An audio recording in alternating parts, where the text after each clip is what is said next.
자, 140쪽에 제일 처음에 나오는 거에서 그 1번에 보시면 개발계획 수립이 나오면서 원칙 보시면은 도시개발구역을 지정하고자 할 때 수립한다 그래서 구역 지정하기 전에 개발계획 먼저 수립하고 구역 지정하는 게 원칙이라는 걸 적어놨습니다.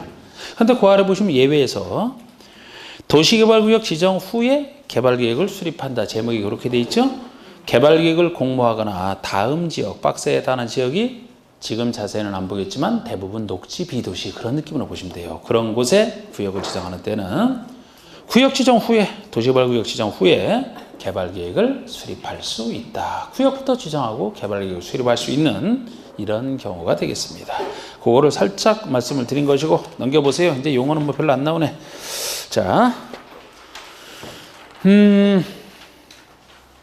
144쪽 보시면 144쪽 아까 개발계획을 대충 보셨고 지금 나오는 것이 도시개발 구역 지정이에요.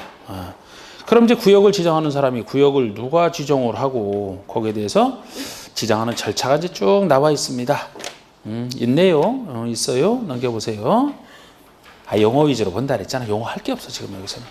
넘기세요. 그러면 과감하게 넘기시지 뭐.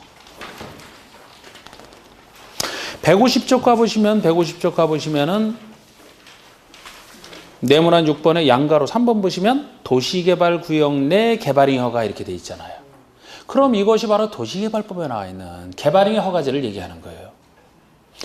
제가 이것은 취지가 도시개발에 지장을 안 주려고 그랬잖아. 그래서 박스에 해당하는 것이 허가 대상입니다. 박스에 해당하는 것이. 근데 이것이 대충 봐도 우리 국계법에서 개발잉 허가 대상으로 제가 말씀드렸던 게 크게 5가지였는데 여기는 훨씬 더 많잖아.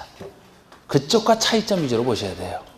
여러분 이것은 당연히 도시개발 사업의 개발에 지장을 주지 않으려고 통제하는 것이라 그쪽에 난개발은 아닐지라도 여기서 사업에 지장을 주는 것들이라면 여기는 허가 대상이 되는 거예요. 그래서 그쪽보다 넓어 이게 정비법과도 이런 내용이 있겠어요? 없겠어요? 정비법 가면 있겠지. 그럼 똑같은 취지가 있으니까.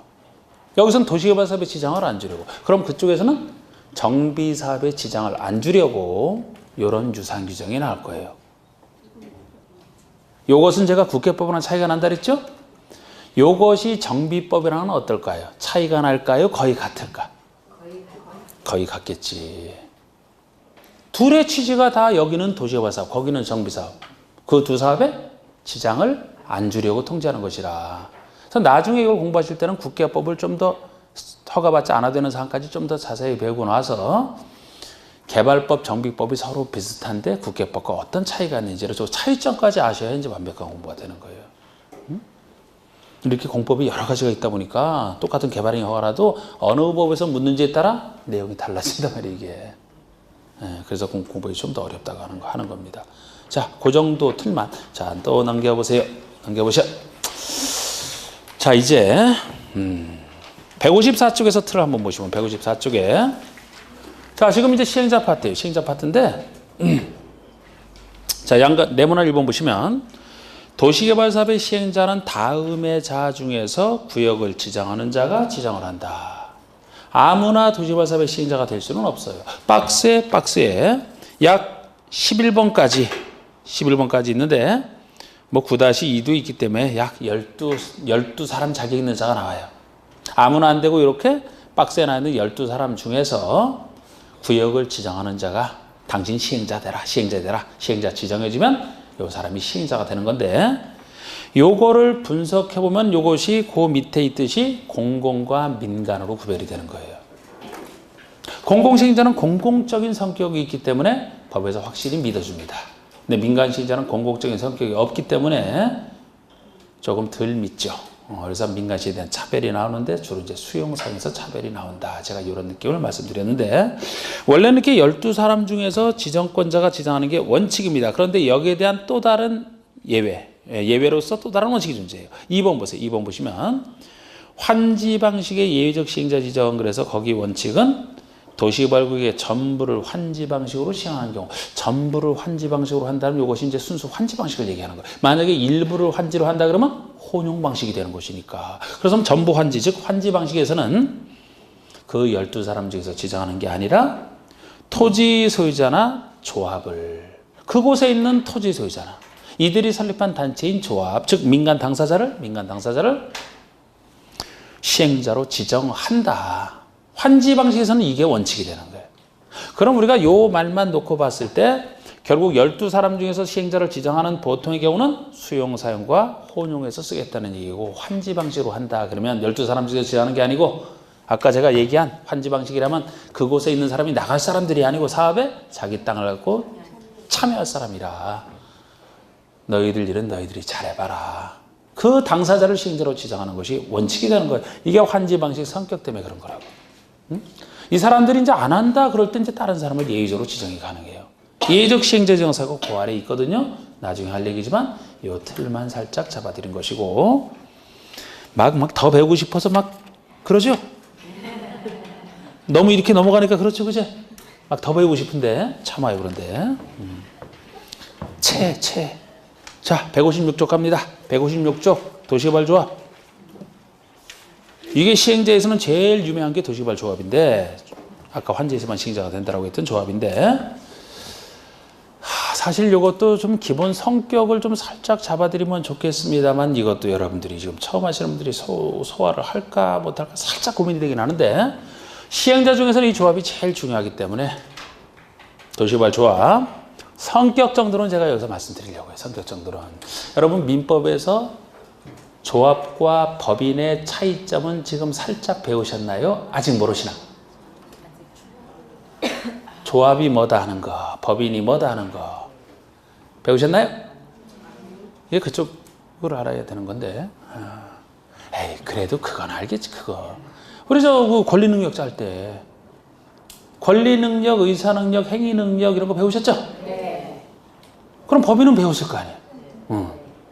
우리 권리능력은 자연인과 권리능력자는 자연인과 법인이지. 자연인과 법인 조합 그런 얘기 안 하죠? 자연인과 법인만 권리능력자예요. 여러분들은 자연인이죠? 산속에 들어가 살아요? 나는 자연인이라는 프로를 가서 잘 보는데, 저 그런 거 보면 참 재밌어 그냥. 그 자연인과 여기 자연인은 다르죠. 하여튼 여러분들은 자연인이야.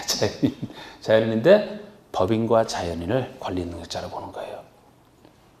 조합을 권리능력자로 안 봐. 그럼 법인과 조합은 완전히 다른 개념이 되는 거예요. 여기서 권리능력자가 된다는 것은 자기 이름으로 권리와 의무의 주체가 되는 게 권리능력자잖아. 그럼 법인까지는 권리능력자로 봐요.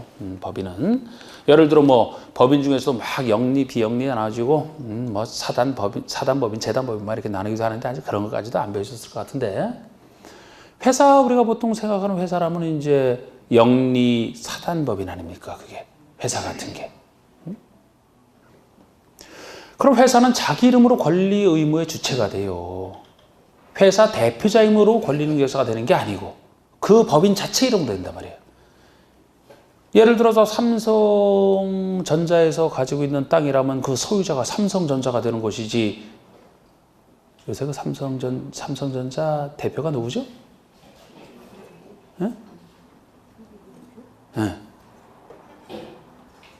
이건희 씨 아들 이재용이 소유하고 있는 게 아니라고.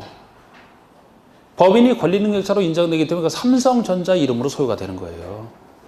근데 조합은 법인과 다릅니다. 나중에 민법에서 좀 더 하실 때 아마 배우실 거예요. 일종의 그 계모임. 그 조합의 한 형태예요, 그게. 그럼 계모임에서 예를 들어서 그 개돈 막 모아놓은 걸 누가 예금주로 가져가려고 있다. 예금주라고 하기는 또 그렇게 할 수도 있나? 법적으로 예를 들어 뭐 땅을 소유하고 있다 그러면 개 모임 이름으로 소유할 순 없어요. 소유 형태가 참 얘기 길어지네. 자, 우리 소유 형태에서도 단독 소유가 있고 총유, 합유 이런 거 있죠? 아직 안 하셨나? 내가 잘못 얘기 꺼내갔네. 이건 민법이 지식이 돼 있어야 그러다. 내가 이거 긴가민가 하다가 그냥 기쳐라 할까 말까 하다가 얘기 잘못 꺼내갔네. 하여튼 자, 하여튼 조합은 단독 소유도 못해요. 아까 법인의 소유라는 것은 법인의 단독 소유를 얘기하나, 단독 소유. 조합의 형태는 이제 합의 형태라고 있어요. 이건 민법 얘기인데. 실수했어. 그럼 이 얘기를 진짜 잘못 꺼냈네. 하여튼 여기서 간단하게 조합은 명칭을 조합이라는 말을 쓰지만 성격을 법인으로 봐요. 이거는 제 얘기가 아니고 법에서 이렇게 규정을 해놨어요. 이 성격만 살짝만. 제가 조합과 법인이 다르다 이 얘기만 일단 해드리고, 법인은 권리능력자지만 조합은 권리능력자가 아니에요. 아니기 때문에 우리가 계속 지금까지 뭐 도시개발을 한다 그러면 이들이 만든 단체를 도시개발 조합이라고 하겠다. 정비 사업을 한다. 정비 조합이라고 하겠다. 마찬가지예요. 재건축 사업을 한다면 재건축 조합을 결성하고 하는 게 다 정비 조합인데, 말을 그렇게 연역적으로 역사적으로 국민들이 법을 잘 모르니까 써왔을 뿐이고, 그 말을 계속 써왔으니까 우리도 지금 그 말을 씁니다만, 원래 조합과 법인은 성격이 완전히 다른 건데 조합이라는 말을 써왔지만 이건 잘못 쓰고 있는 것이다. 성격을 조합이 아니고 법인으로 봐야 되겠다 이렇게 얘기를 합니다. 왜 법인으로 봐야 되느냐. 지금 시행자로서 조합이거든요. 그럼 시행자가 사업을 자기가 한다라면 누구 이름으로 사업을 해야 돼? 시행자 이름으로 해야 되잖아. 시행자 이름으로. 시행자가 자기 이름으로 수용방식이면 자기 이름으로 취득을 해서 그죠? 공급할 거 아닙니까? 시행자가 자기 이름으로 해야 되거든. 그럼 시행자는 권리능력자가 돼야 된다고 보는 거예요. 만약에 조합이라면 권리능력자가 아니기 때문에 시행자로서 자기 이름으로 할 수가 없어요. 조합은 전체 이름으로 해야지. 그게 말이 됩니까? 그래서 조합이라는 말을 쓰고 있지만 자기 이름으로 해야 되기 때문에 권리능력자로 봐야 되기 때문에 법인으로 보겠다는 거예요. 이게 이제 기초가 돼요. 그래서 나중에 이제 법인에 대한 거 보시면 뭐 법인의 각종 법인 등기관 공시법에서도 얘기하겠네요. 법인 등기 중에서는 법인 처음 만들 때 설립 등기. 그거만 이제 뭐 효력 요건으로서의 등기 막 이렇게 얘기하는 건데, 설립 등기를 해야 성립된다는 게 법인의 특징이에요. 나머지 등기는 다 대항 요건으로서의 등기 아마 그렇게 나중에 배우실 텐데, 법인이기 때문에 법인에 관련된 얘기를 여기다가 이제 넣으면 돼요. 그래서 나중에 조합 만들 때 행정청에게 설립 인가만 받았다고 성립되는 게 아니고 설립 등기를 해야 성립한다. 왜? 법인이니까.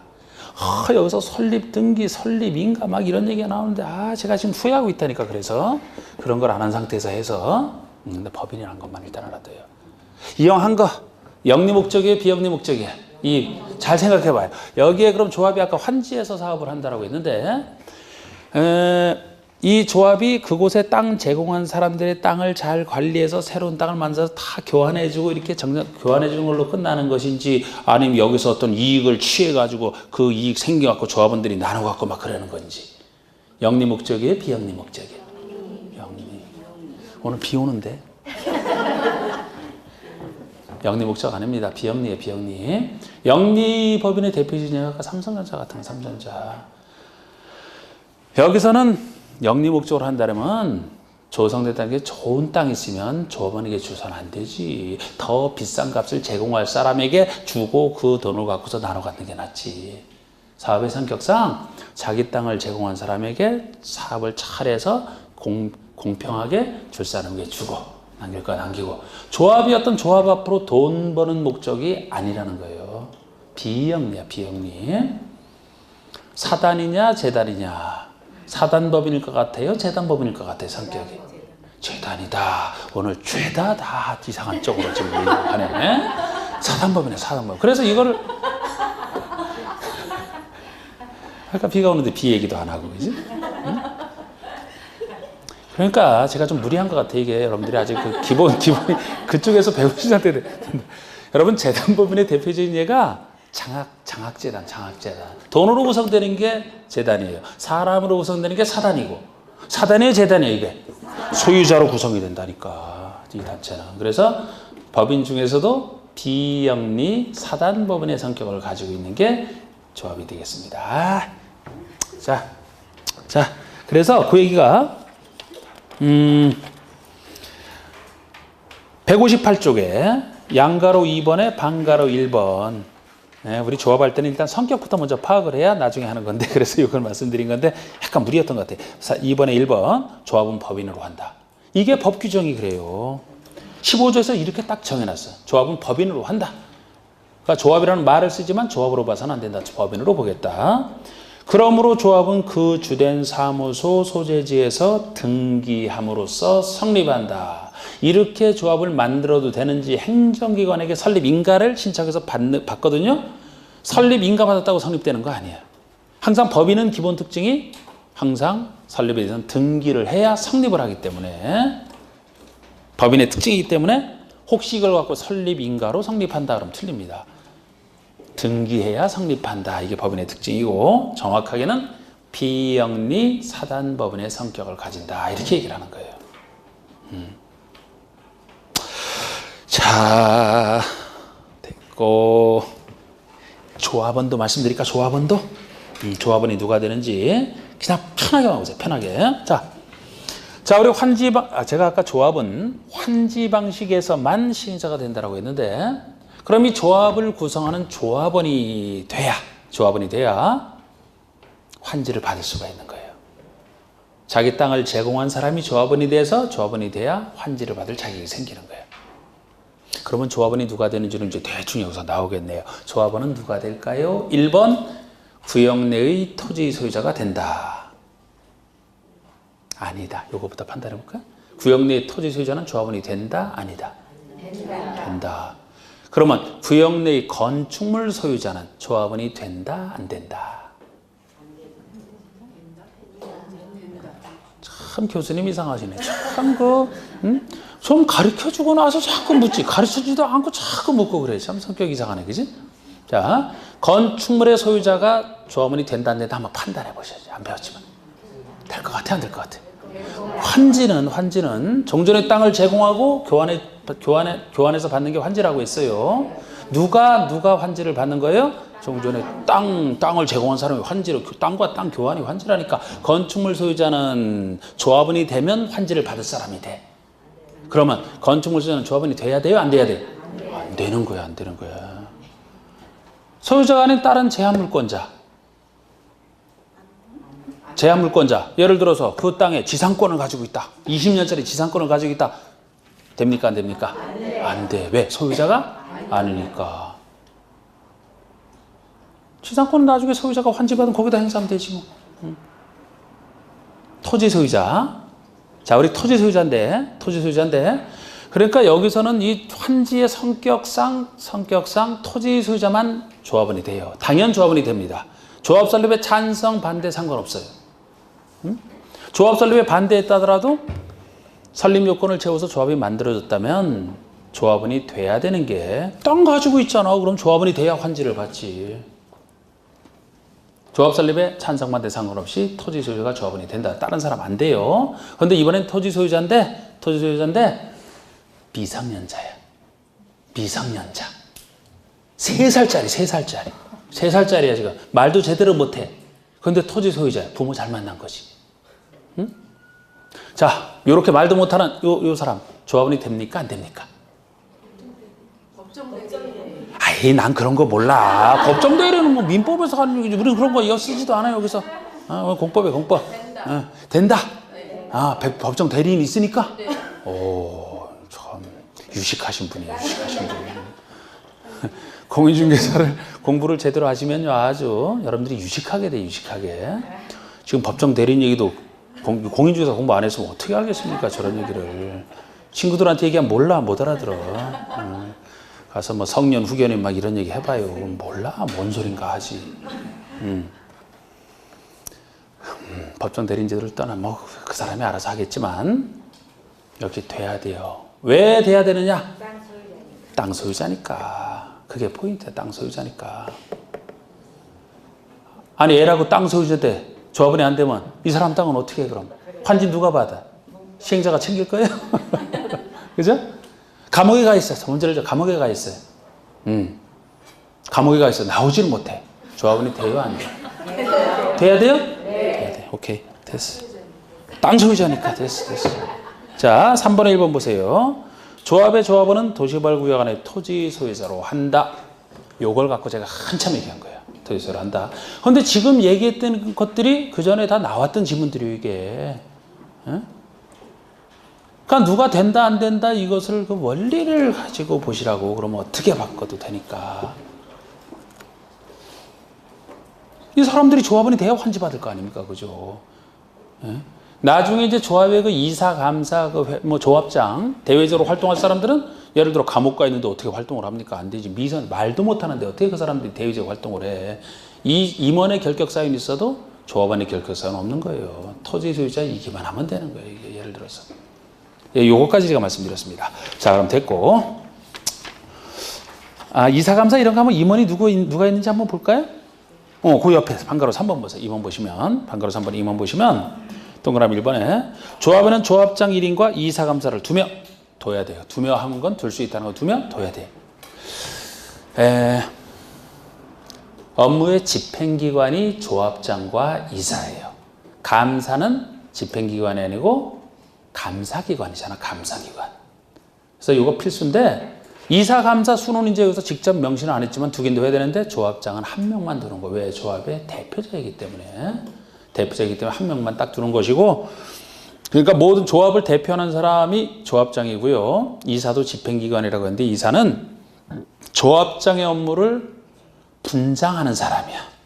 나누어 담당하는 분담, 나누어서 장악한다, 뭐 그런 분장이 되는 건데 하여튼 그래서 이사는 여러 명이 되는 거예요. 조합장은 1명이지만 조합장의 일을 나눠서 담당을 하거든 이게.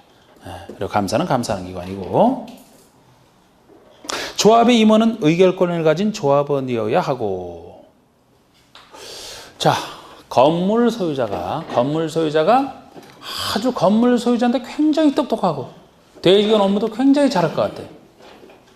그래서 조합장으로 선임을 했어요. 총회에서 예를 들어 건물 소유자를. 적법합니까? 안 됩니까? 안 돼요. 왜? 조합원이 아니라서. 의결권을 가진 조합원 중에서만 자격이 있다는 거예요. 이것도 우습지만 냈던 적이 있는 거예요. 이것도. 자, 우리나라 대통령은 대한민국 국민이어야만 합니까? 외국인은 안 돼요? 당연히 안 되지. 외국인이 되면 자기네 이익을 반영하면 어떡할 거야. 우리 국회의원들은 여기 국민이어야만 하나요? 국회의원들? 외국인 안 돼요? 그럼 조합의 이사, 감사 이런 사람도 조합원이어야 하는 건 당연한 이치잖아. 당연한 이치. 조합원 중에서 선출을 해야지. 조합원 아닌 자는 안 돼요. 아까 제가 토지 소유자가 조합원이 된다고 했기 때문에 건물 소유자라면 조합원이 아니죠? 뽑아도 그거는 미흡하기 때문에 안 돼. 지금 그 얘기입니다. 의결권을 가진 조합원이어야 하며 총회에서 선임을 합니다. 그 1을 봅시다. 그 아래 2번의 기업권 조합장은 조합을 대표하고 사무를 총괄하고 총회 대의원의 이사의 의장이 되는 게 조합장이고요. 이사는 조합장을 보좌하며 조합의 사무를 분장한다. 나눌 분자, 담당할, 장악할 장자, 나누어서 담당하는 조합장을 보좌해주는 역할이에요. 감사는 조합의 사무 및 재산 상태와 회계에 대한 사항을 감사하는 사람이고, 제가 볼 때는 세 사람 중에서 생활 태도는 제일 좋은 사람이 감사야. 회사에 그 감사하는 마음으로 살기 때문에. 자, 됐습니다. 그건 됐어. 넘기세요. 넘기시고 163쪽에. 자, 2절에 도시발사업 실시계획이 나오잖아. 지금 시행자, 조합까지 시행자 파트를 했다면 그때 나오는 것은 실시계획 파트. 실시계획은 시행자가 작성해서 인가권자에게 이제 인가를 받는 그 파트가 나올 거예요. 1번의 실시계획 작성. 시행자는 도시발사업에 대한 실시계획을 작성해야 되고, 이 작성한 실시계획에 대해서 내문한 2번 절차에 따라 인가를 받게 되고, 인가를 받게 되면 사업 시행권을 따는 겁니다. 됐어요. 그것만 구경시키면 됐어요. 넘기세요. 넘기셔. 이제 168쪽으로 갑니다. 168쪽에. 이제 4장의 수용 사용 방식에 따른 사업 시행. 이거예요. 수용 사용 방식에 따른 사업 시행에 나오는 절차 쭉 나와 있고, 그 다음에 환지 방식에 의한 사업 시행 절차가 그 다음에 나올 거야. 일단 여기에 나오는 절차냐, 여기에 나오는 절차냐, 이것도 이제 좀 구별을 해서 보시되, 이제 여기서부터 본격적인 용어는 이제 여기서부터 쓰는 용어들이 좀 많이 나옵니다. 자, 수용 사용부터 나오고 있어요. 수용 사용부터. 양가 1번의 시행자는 도시발사업에 필요한 토지 등을 수용 또는 사용할 수 있다. 당연히 시행자 입장에서는 이 방식으로 사업을 한다면 이 사업에 필요한 땅을 수용 또는 사용할 수 있는 수용 사용권이 있어야 사업을 할 수가 있죠. 그죠? 당연히 수용 사용을 할 수 있어야 돼. 일단 여러분 요 절차도 지금 자세히 얘기할 건 아닌데 만약에 시행자가 수용을 한다 그러면 이제 그 토지 소유자에게 자 일단 수용 사용에 대해서는 공익을 위해서 수용이 가능할까요? 아니면 사익을 위해서 수용이 가능할까? 공익을 위해서죠. 사적인 이익을 위해서 남의 땅에 남의 소유권을 어떻게 침해합니까? 네? 공익을 위해서만 남의 소유권을 제한할 수 있는 거예요. 공익을 위해서만. 그래서 사익을 위해서는 안 돼. 그래서 우리 수용 사용에 대해서는 공익사업이란 토지 등의 공익사업이란 토지 등의 취득 및 보상에 관한 법률이라고 특별법이 있는데 시험 나오는 범위는 아닌데요. 그 공토법에서 이제 수용 사용할 수 있는 공익사업을 쭉 열거하고 있어요. 여기는 그 사업 중에 하나에 들어갑니다. 도시개발 사업이 제가 도시군계획 사업 세 가지에 다 들어가요. 수용 사용. 다 공익사업이라. 그러면 이제 요거를 수용을 하고 싶다 그러면은 원래대로라면 이제 수용 사용할 수 있는 사업에 해당되는지를 먼저 검증을 받고 행정처에 검증을 하고 검증받았다면 자기가 원하는 땅 소유자에게 당신 땅을 내가 수용할 수 있으니까 우리 그 절차를 이제부터 진행하겠습니다. 나는 얼마를 드릴 생각입니다. 라고 보상금 이런 걸 알려주게 돼 있어요. 뭐 감정평가를 통해서 거기다 얼마 붙여서 하겠죠. 그죠? 거기에 대해서 협의가 진행되는 거예요. 협의. 여러분 수용 사용할 때는 일단 먼저 협의 취득이 먼저예요. 살짝 그냥 재미난 얘기 듣듯이 그냥 들으시면 돼요. 여기다 적을 것도 없어 그냥. 협의 취득이 먼저 말 그대로 시행자와 토지 소유자 간의 협의에 따른 취득이다. 이게 협의 취득이에요. 그래서 협의를 할 때 이제 가서 제시를 한단 말이에요. 내가 얼마 주겠다. 그러면 받을 사람 여러분이 땅 소유자다 그러면 마음에 들면 어이구 이렇게나 주십니까? 하면 다 협의가 되는 거예요. 그러면 협의된 금액을 시행자가 딱 지급하고 자기가 소유권 취득해서 일하면 아무 문제가 없는데 뭐 끝까지 버틸 수도 있어요. 도저히 난 이 돈 받아가지고서는 안 된다. 더 달라. 이렇게는 안 된다. 더 달라. 계속해서 나중에 협의되면 상관없어. 협의가 끝까지 안 됐다. 협의가 끝까지 안 됐다.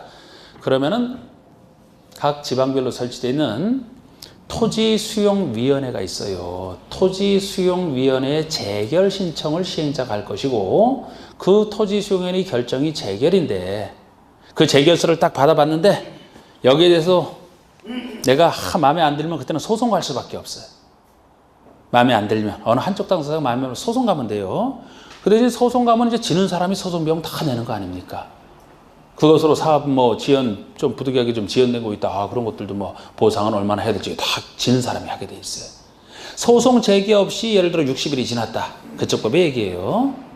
그러면은 재결세대로 확정이 되고 이때는 재결세에 적힌 가격을 지급하는 순간에 등기 이런 거 다 필요 없이 저절로 시행자 것이 돼버려요. 이걸 좁은 의미의 강제 수용이라고 하는 거예요. 그러니까 우리가 수용 사용할 때는 두 가지가 있어요. 협의에 따른 취득, 협의 취득이 있고 재결에 따른 취득, 재결 취득이 있는데 먼저 협의를 해보고 안 되면 재결 간다는 겁니다. 이 재결에 대한 취득은 이제 좀 좁은 의미의 강제 수용이다라고 얘기를 하는 거예요. 이게. 아마 최대한 버텨도 되고 그건 여러분들 판단이고 문제는 얼마나 버틸지가 고민스러운 게 아니고 그곳에 땅이 있느냐가 중요한 거지. 이게 수용사용입니다. 자, 시행자는 수용사용권이 있어요. 자, 용어 위주로 나간다고 했으니까. 그 다음에 옆에 보시면 여기 나오는 제도 중에 여러 가지 권리 의무와 관련해서 1번 토지 상환 채권이 나오고 있어요. 토지 상환 채권. 자, 요 말 봅시다. 수용사용에서 나오는 채권 중에 하나인데 토지 상환 채권이야. 자, 요 말을 이제 분석을 하면 채권이란 건 여러분이 다 아시고. 근데 이 채권 앞에 이 말이 붙었단 말이에요. 그럼 이 말을 분석하면 이 채권은 어떤 채권이냐? 토지로 상환하는. 보통 이 채권 채무에서는 여러분들이 이제 나중에 그 민법에서 배우시면 역시 금전 채권의 원칙을 배우실 거야. 안 배웠죠? 아직 거기도. 나중에 배우실. 그런데 여기는 금전으로 상환하는 게 아니고 토지로 갚아주는 채권. 토지로 갚아주는 채권. 말을 다 쓰기 어려워서 그렇지 토지 또는 건축물, 현금이 아니고 물건, 토지나 건축물로 상환하는 채권인데 줄여서 토지상환채권 이렇게 보시면 돼요. 보통 채권은 원래 나중에는 다 배상 이런 것도 다 금전으로 하는 게 보통인데 이건 토지나 건축물로 상환하는 채권을 얘기합니다. 그럼 이 채권을 가지고 있으면 나중에 뭐 받는다는 얘기예요? 토지 또는 건물 하나 받는 큰 채권이야. 큰 채권이야. 나중에 요거로 상환받으니까요. 이게 일단 환지 방식이 아니고 수용 사용 방식에서 나오는 제도 중에 하나다 이렇게 보셔야 돼. 자, 제가 아까 수용 사용 방식은 환지 방식에 비해서 큰 사업에 적합하면서 돈은 훨씬 더 많이 들어간다. 보상금 때문에 막대한 돈이 들어갑니다. 그래서 이 시행자가 막대한 돈이 들어가는 사업이기 때문에 이 돈에 허덕이는 시행자를 위해서 그 시행자를 도와주는 절차 중에 하나가 토지상환채권이에요. 보상금 현금으로 보상금을 줘야 되는데 그 현금 대신에 이 채권을 발행해주고 뭐 3억을 줘야 된다 어떤 사람에게 3억짜리 이 채권을 발행해주고 이 채권 가진 사람에게 나중에 조성된 토지나 건축물로 갚아주게 되면 요거 발행하는 것만큼 그만큼 현금이 안 나가죠? 그럼 뭐 그 현금이 부족해서 어려움에 있다는 시행자에게 도움이 되는 거 아닙니까? 환지에서는 이럴 필요가 없어요. 이런 게 필요가 없어요. 여기 시행자가 이제 자기가 취득하는 과정에서 현금이 너무 많이 나갈 때 현금 없는 시행자를 위해서 현금 대신에 요거 주고 나중에 만들어진 토지나 건축으로 갚아주게 되면 깨끗하잖아요. 여러분들이 만약에 수용사용 방식으로 사업을 한다면 현금 보상금으로 받아서 나가는 게 좋아요? 아니면 이거 받는 게 좋나? 나는 그냥 현금이 최고다. 현금이 최고다. 이게 괜찮을 것 같아? 이 채권은 시행자가 일방적으로 주는 건 아니야. 채권 받을 자와 채권을 발행할 자와 받을 자 간에 합의가 돼야 돼. 합의가. 아니 원래는 당연히 현금으로 하는 게 원칙이라는 거. 우리 저 수용당할 때 보상금은 현금으로 받는 게 어디서나 원칙이에요. 어디서나 원칙인데 이거를 시행자가 일방적으로 현금 받을 사람에게 당신 현금 안 줘? 이거 받아가. 응? 이렇게 할 수는 없어요. 항상 채권은 협의가 돼야 돼. 서로 동의가 돼야 되는데 요거를 만약에 나는 현금이 다 좋다 그러면 시행자가 아무리 이걸 발행하고 싶어도 받을 사람이 원하지 않으면 발행 못 하거든요. 그런데 이제 이걸 받을 사람이 원해야 발행할 수 있는데 시행자 입장에서는 요거 발행할 때 내가 어떤 것을 지어서 주겠다 하는 걸 잘 해야 되겠지. 그래 원하게 만들어야 되겠지. 받는 사람 입장에서는 무조건 현금 좋다는 것도 아니고 이제 사업이 잘 될 것인지 안 될 것인지를 판단해 보셔야 돼.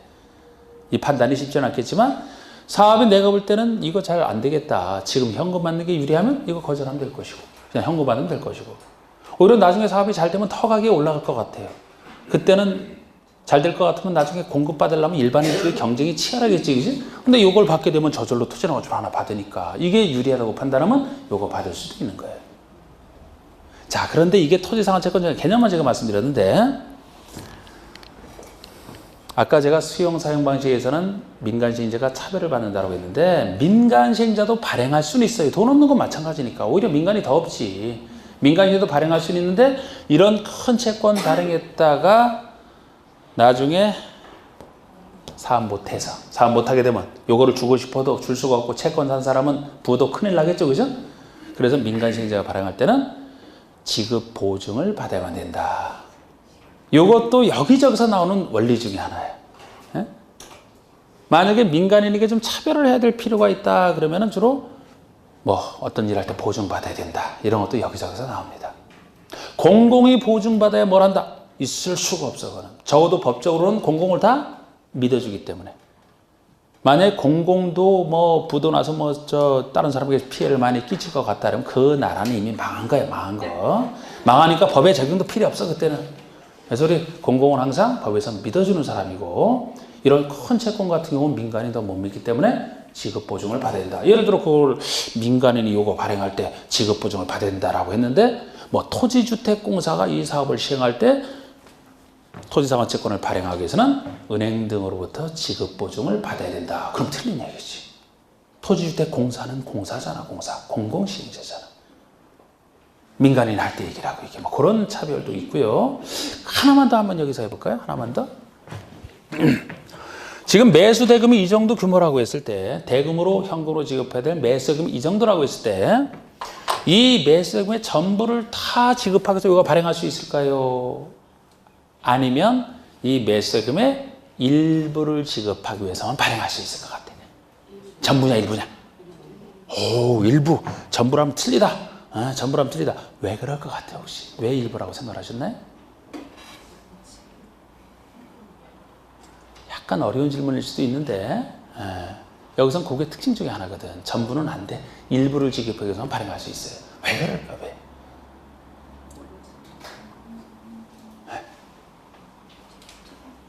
대충 얘기해도 제가 잘 알아들으니까 그냥 막 얘기하면 돼요. 전문적인 용어 안 써도 돼요. 제가 다 알아들어. 뭐라고?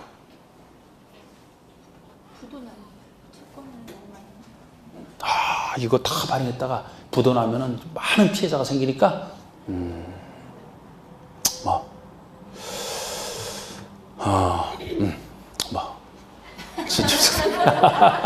자, 여러분, 아까 제가 환제와 수용사용의 차이. 환제에서는 누가 땅을 받는다 그랬어요? 그곳에 땅 제공한 종전 토지 소유자가. 수용사용에서는 거기서 사는 사람만이 받는 게 아니고 불특정 다수는 일반인이 받는 거라고 했잖아요. 일반인. 그러면 그곳에 있는 사람에게만 주려고 할 때는 수용사용 방식 안 해요. 다른 일반인에게 주려고 하는 게 기본적인 특징이란 말이야. 그런데 여기서 이 매수 대금에 대해서 만약에 원래 대금 받으면 그 사람들 나갈 사람이잖아. 그러니까 그만큼 다른 사람이 받을 수 있는데 이 여기 매수 대금 대신에 토지 상환 채권을 전부를 다 발행했다라면 결국 조성되는 토지나 건축물은 누가 받을 수밖에 없어요? 종전의 토지 소유자가 받는 거. 환제랑 똑같아져 그러면. 그죠? 아니 이거를 현금 대신에 받게 되면 조성된 토지나 건축물을 받는다니까. 근데 이거를 지금 만약에 전부를 매수의 전부를 위해서 다 발행할 수 있다면 종전 토지 소유자가 돈 받고 나가는 게 아니고 결국 돈 대신에 이걸 받고 그 사람이 토지나 건축물을 받을 거 아닙니까? 그럴 거면 처음부터 환지를 하지 뭐하러 이 방식으로 해? 돈 없으면 집에서 뭐 빈대떡이나 부쳐 먹지 마 그런 얘기 있죠. 그럼 환지를 처음부터 하지 왜 저 방식으로 해서 사람들에게 희망만 주었으면 안 돼? 그래서 전부는 안 되는 거예요. 없으면 없는 만큼 일부. 그 일부도 나중에 조성되는 것의 반밖에 안 돼. 반. 최대 발행할 수 있는 게 조성 토지의 반밖에 안 돼. 그럼 최소 나머지 반은 여기 있는 사람이 아닌 외부인이 받을 수 있어야 된다는 거지. 뭐 제가 길게 얘기했지만 환지랑 같아질까 봐 그래요. 환지랑 같아질까 봐. 토지상환채권은 매수대금의 일부를 지급해서 발행할 수 있다. 그것이 이 채권의 특징이라고 이제. 우리 공법에도 채권이 5가지나 나와요. 이름을 분석해야 돼. 이름을 분석해서 어디에 위치하는 채권인지 나중에 채권 놓고도 다 비교를 해봐야 된다고. 자, 보세요. 1번의 시행자는 토지 소유자가 원할 때 보통은 현금 받을 토지 소유자가 원할 때 발행하는 거예요. 원할 때 토지 등의 매수대금의 일부를 지급하기 위해서 일부를 이걸 전부라고 하면 틀리죠. 일부를 지급하기 위하여 여기서 하는 바에 따라 사업식으로 조성된 토지나 건축물로 상환하는 채권, 토지나 건축물로 상환하는 채권인데 요거를 이하 토지 상환 채권이라 한다 하고 이렇게 부른단 말이에요. 요거를 발행할 수 있다. 그 반가로 2번 민간시행제 지급보증 제목이 이렇게 돼 있잖아. 민간시행자가 요 채권 발행할 때는 은행 등으로부터 보증을 받아야만 된다. 그럼 민간시행자가 이제 나중에 못한다 했을 때 보증한 사람이 책임지면 되니까 이게 민간시행에 대한 차별. 공공이라면 애초에가 틀리는 거예요. 이게. 그런 거 요게 한번 말씀드려서 또 넘겨보세요. 그럼 무슨 제도가 또 나오느냐? 그 다음에 네모난 2번에서는 선수금이 나오네. 선수금. 자, 이거 선수금. 이것도 수용 사용 방식에 나오는 제도 중에 하나라는 것 정도. 자, 돈은 돈인데 선수 어떤 돈일 것 같아요? 이 말은 미리 받는 돈. 먼저 받을 수. 먼저 받는 돈. 선수금. 조성된 땅이 수용 사용에서는 조성 토지, 이 조성 토지가 주된 땅이라고 했는데 원래는 완성된 도시발사업으로 다 끝나고 완성된 조성 토지를 넘겨줘야 되는 거예요. 그때 돈 받는 것이고 원래는. 그런데 선수금이라는 것은 미리 팔고 완성되기 전에 미리 팔고 소유권 넘겨주기 전에 그 대가를 선수금으로 먼저 받는 돈을 얘기해요. 말 그대로 먼저 받는 돈이에요. 그럼 선수금 제도가 있으면 아까 돈이 부족해서 헤매는 시행자에게 도움이 돼요? 안 돼요? 되잖아. 그죠? 돈이 없어. 지금 내가 사업을 해야 돼. 돈이 부족해서 난리야. 토지상환채권 발행하려고 했는데 저것도 내 뜻만큼 목적대로 안 됐어. 그러면은 이제 나중에 조성될 땅을, 나중에 완성될 땅을 살 사람에게 먼저 파는 거라고. 나중에 완성된 땅 줄 테니까 그 돈 먼저 주세요. 그 돈을 받게 되면 비용 부족해서 날린 시행자가 조금 도움이 되겠죠? 그래서 선수금도 토지상환채권과 함께 돈 많이 들어가는 수용 사용 방식에서 시행자를 도와주기 위해서 나온 제도지 환지에서는 필요 없는 제도라고 이것도. 그래서 위치가 수용 사용에 나오는 선수금, 먼저 받는 돈이 선수금이에요. 시행자가 그렇게 내가 아주 좋은 곳에 상업용지 다 이제 거기에 아주 나중에 보면 간만에 올라갈 건데 먼저 사세요. 그럼 사겠어요? 사는 사람 있으면 이제 도움이 되죠. 이게 선수금입니다. 자, 여기 보세요. 시행자는 2번에 1번 시행자는 조성토지 등과 도시개발사업으로 조성되지 아니한 상태 토지를, 자, 제가 수용 사용 방식에서는 땅은 두 땅이 존재한다 그랬죠? 어떤 땅? 조성토지 등 원래의 조성토지와 조성하지 않은 상태 원형지, 그거잖아. 조성토지 등과 원형지 두 가지를 다, 조성토지도 미리 팔 수 있고 원형지도 미리 팔 수 있다는 거예요.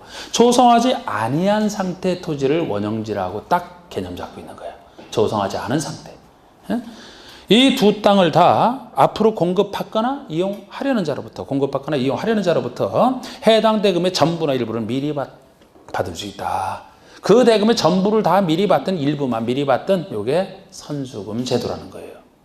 자, 그럼 요 용어도 나와 있지만 그 다음에 그 밑에 나와 있는 게 네모난 3번에 원형지가 나와 있고, 넘겨보시면 네모난 5번에 조성토지 공급 이렇게 나와 있습니다. 그래서 요건 이제 수용 사용 방식으로 할 때 대표적인 두 땅 얘기예요. 여러분들은 구별해서 보셔야 돼. 원형지를 묻는지 조성토지를 묻는지.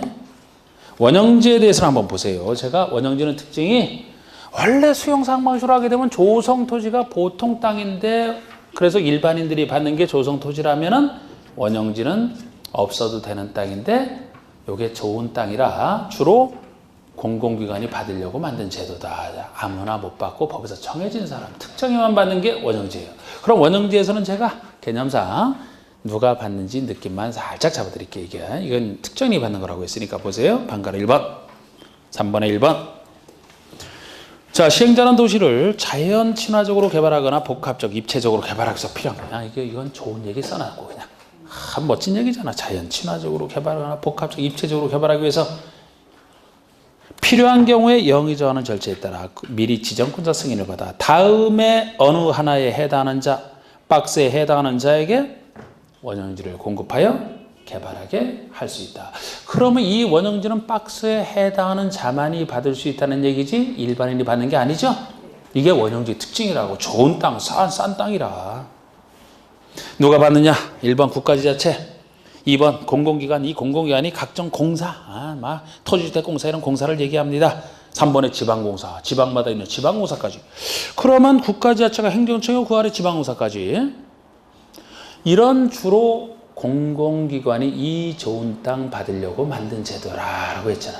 그런데 만약에 여기서 공공기관만 받는다, 민간은 아예 못 받는다, 그럼 역시 헌법에 평등권 침해 문제가 생겨요. 그러면 그래서 본인들만 받고 싶어서 만든 제도지만 민간인도 받을 수 있는 길은 열어놓은 거예요.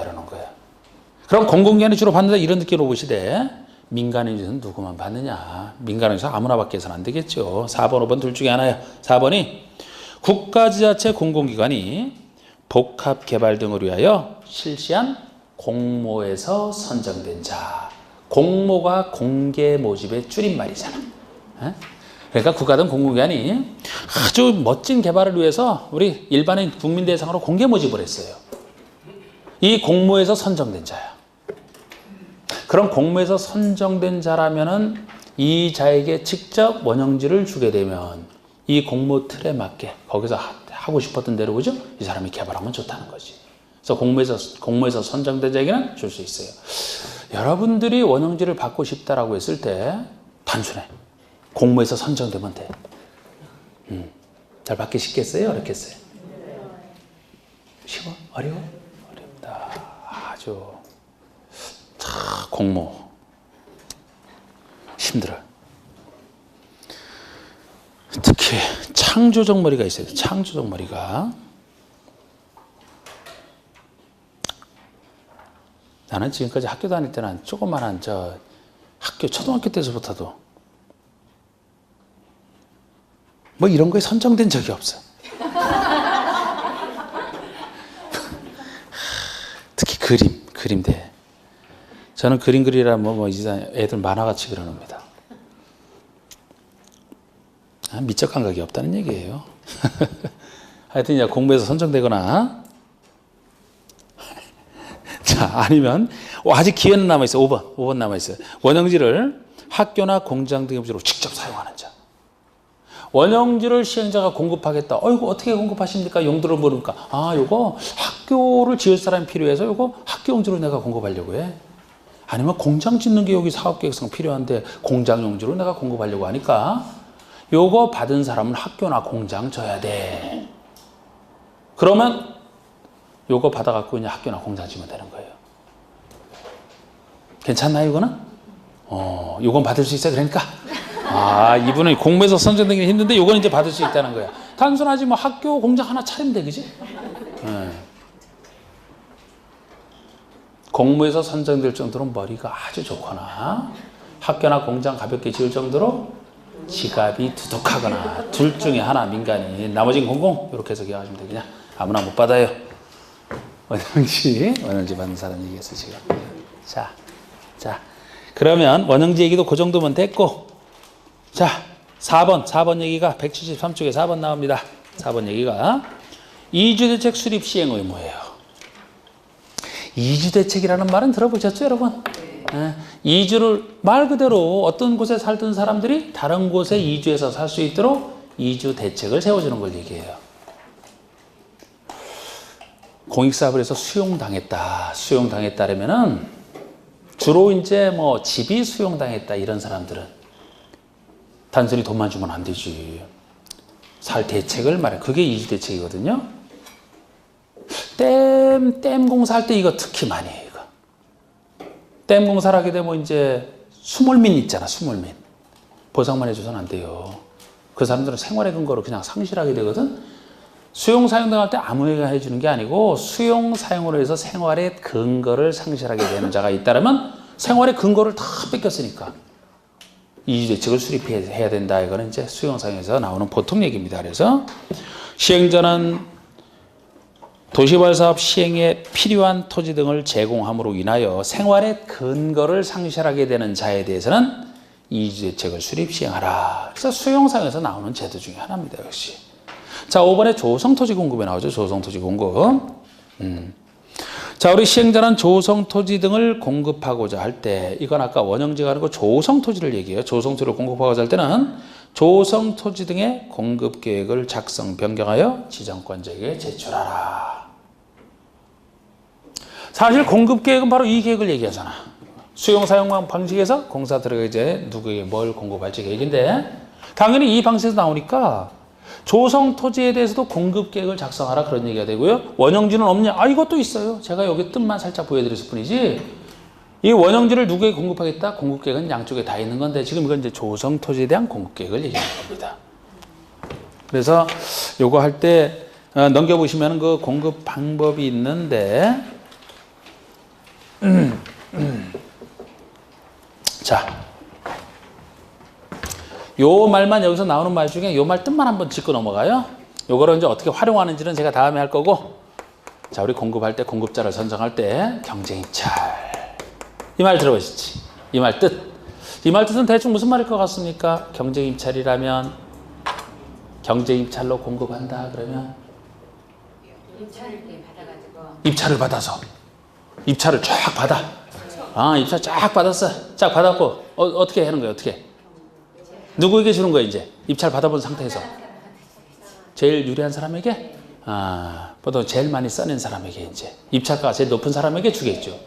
그 앞에 경쟁이 붙었어요. 그러면 입찰에 참여하는 사람들의 수를 제한한다, 제한하지 않고 자격 등을 제한하느냐, 자격을 제한하지 않고 누구에게나 다 입찰에 참여할 수 있는 기회를 주는 거예요.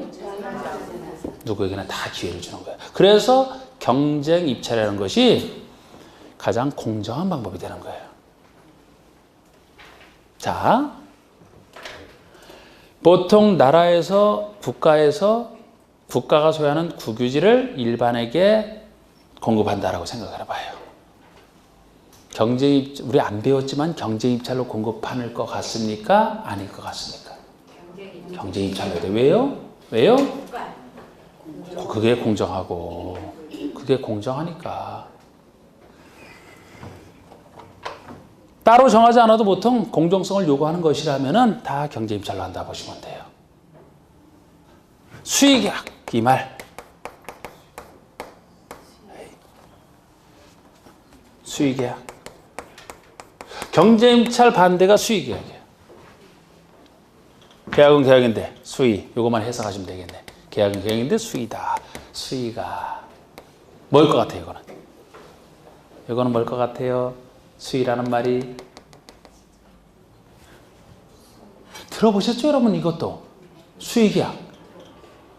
가끔 그 정권 바뀌고 나면 그 정권 비리를 이렇게 할 때, 원래 아까 공정성으로 해서 경쟁입찰로 해야 될 것을 특정인에게 수의계약으로 해서 이것이 적발되고 막 하잖아.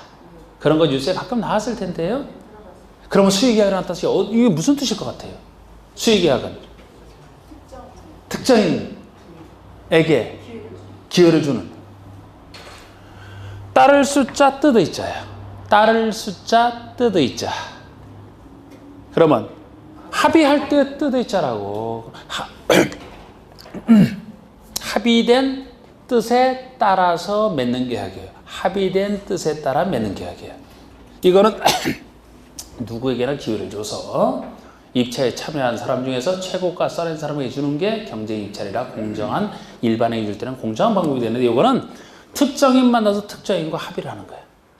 합의된 뜻에 따라 맺는 계약이니까 일반인에게 기회를 주는 게 아니고 특정인과 합의해서 주는 것이라 이것이 부정이 많이 있는 거예요.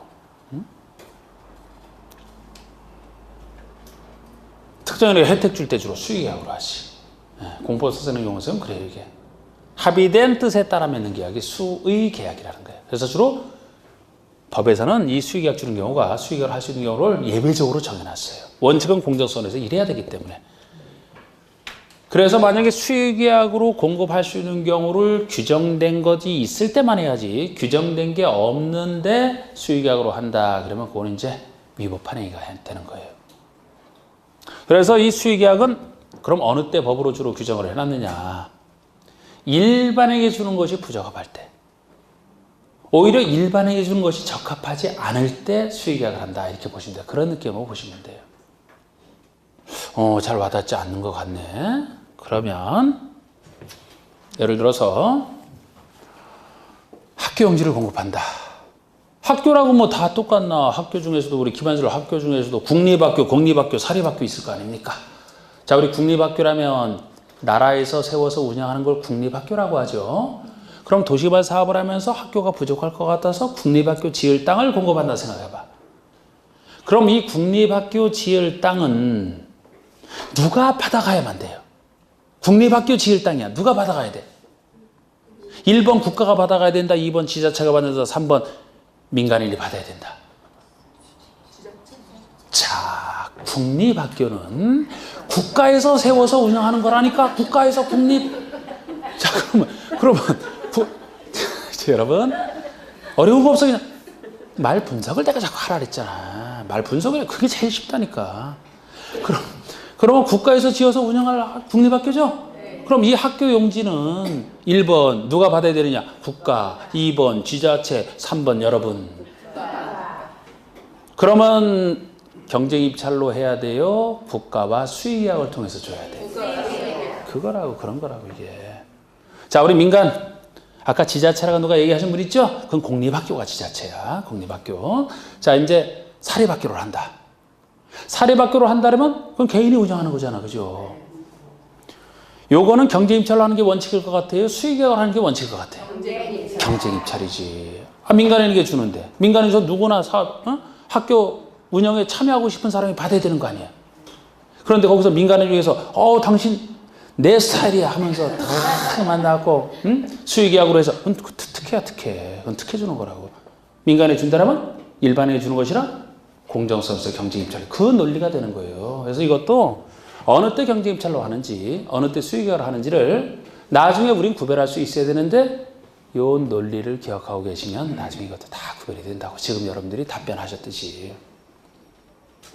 보통 일반에 주는 것은 경쟁입찰. 특정인에게 성격상 줄 수밖에 없는 것은 수의계약. 그렇게 보시면 돼요. 그럼 이제 제대로 안 배웠지만 조성투자랑 원칙이 뭐가 되겠습니까? 경쟁입찰로 줘야 된다고. 그렇지 않은 예외를 나중에 배워. 원칙은 경쟁입찰. 여기는 오히려 원칙이 수의계약이 돼요. 예외가 따로 오히려 경쟁입찰이 들어가지. 그런 내용까지는 지금 안 해도 저 원리는 기억하고 계셔야 된다고.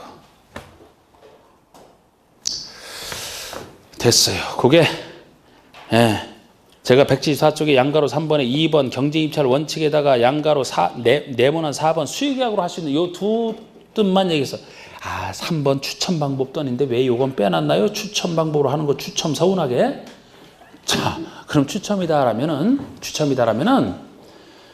여러분 아파트 받을 때 많은 사람들이 몰린다 그러면은 우선순위가 있잖아. 우선순위가 1순위, 2순위, 3순위. 1순위 먼저 받고 남는 게 있으면 2순위 이제 추첨 들어가죠? 2순위 들어가지? 근데 만약에 1순위에서도 뭐 너무 많은 사람이 몰렸다면 1순위 1순차 막 이렇게 하잖아. 1순위 1순차에 엄청나게 많은 사람이 몰려갖고 그들 중에서 누구를 뽑아줄 수가 없어요. 그럴 때 하는 게 뭐예요? 추첨이잖아. 그게 추첨이야, 추첨. 그럼 추첨은 기본적으로 특정인과 수의계로 하는 걸 전제로 하는 거예요? 아니면 일반인에게 주는 걸 전제로 하는 겁니까? 일반에게 주는 거를 전제로 하는 거예요. 근데 일반에게 줄 때는 경쟁입찰로 하는 게 공정하다 그랬잖아. 그런데 주로 서민용 토지는 비록 일반에게 주는 것이지만 경쟁입찰에 맡기면 최고가로 써낸 사람이 낙찰자가 되기 때문에 사실상 서민들은 취득을 못하게 돼요. 말로만 공정인 거예요. 그죠? 서민들에게 줄 토지가 있다고 가정을 해봐요. 이거 서민들에게 꼭 줘야 되겠어, 법적으로. 정의를 위해서. 그런데 이걸 일반에게 주는 것이라고 해서 경쟁입찰에 맡게 되면 제일 돈 많이 가지고 제시한 사람만이 받아간다니까? 사실상 서민들이 취득을 못해. 그런 경우는 예를 들어 공급가를 경쟁입찰에 맡기는 게 아니고 딱 시행자가 적정한 가격으로 정해놓고 이 가격으로 공급할 테니까 받을 사람 손드세요. 너도 나도 손들 거 아닙니까? 그들 중에서 똑같은 조건이니까 누굴 선택하지 못하니까 추첨하는. 이게 추첨이에요. 그러니까 일반에게 주는 것 중에서 경쟁입찰을 하는 게 보통인데 특수한 서민용 토지는 추첨으로 할 수 있는 경우가 등존재하고 주로 특정인에게 줄 수밖에 없는 건 그자와 수의계약하는 것이고 요 느낌 정도로 여기도 그런 뜻 자체는 안 나와 있으니까 제가 요 뜻만 자꾸 앞으로 계속 들으면 듣는 순간에 어느 정도 딱 윤곽이 오죠? 윤곽 오는 사람만 10분 휴식.